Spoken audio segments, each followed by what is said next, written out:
Hello hi అందరికి welcome back to our channel. ఈ రోజు అయితే ఇంకో కొత్త వీడియోతో మేము కూడా వచ్చాను. అలా మార్నింగ్ వాకింగ్ అయితే వచ్చేసామండి, నేను మా పెద్దమ్మ కలిసి. అసలు ఎంత మంది అంటే సగం ఊరు మొత్తం అయితే ఇక్కడ రోడ్ మీద ఉందండి, మస్తు మంది. ఇక్కడ పెద్దవాళ్ళకైతే చాలా యోగా సెంటర్స్ అయితే ఉన్నాయి, అడుగడుగున అవే.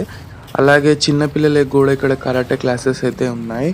అసలు ఇక్కడ మహారాష్ట్రలో అయితే హెల్త్కి మాత్రం చాలా ప్రిఫరెన్స్ అయితే ఇస్తారండి. ఇక్కడ వాకింగ్ అయితే అయిపోయినాక అందరు కలిసి ఇక్కడైతే టీ తాగుతున్నారు.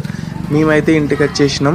ఇంటికి వచ్చినాక మాత్రం మా పెద్దమ్మ అయితే జొన్న రొట్టె చేసుడు స్టార్ట్ చేసింది. ఇక్కడ మహారాష్ట్రలో మాత్రం కంపల్సరీ చపాతీ కానీ జొన్న రొట్టె కానీ మీల్లో అయితే ఉండేటట్టు చూసుకుంటారు. మనం అక్కడ తెలంగాణలో అన్నం ఎలా తింటామో వీళ్ళకి ఇక్కడ అన్నం లేకున్నా పర్వాలేదు, కానీ చపాతీ మాత్రం కంపల్సరీ అయితే ఉండాలి. మా పెద్దమ్మ చేతిలో అయితే ఏదో ఒక మ్యాజిక్ అయితే ఉంటది. ఏది చేసినా సరే టేస్ట్ మాత్రం మస్తు ఉంటది. నాకు మా పెద్దమ్మ చేసిన ఏ ఫుడ్ ఐటమ్ అయినా సరే చాలా ఇష్టం. మా పెద్దమ్మ చేసిన జొన్న రొట్టె అయితే తినేసా.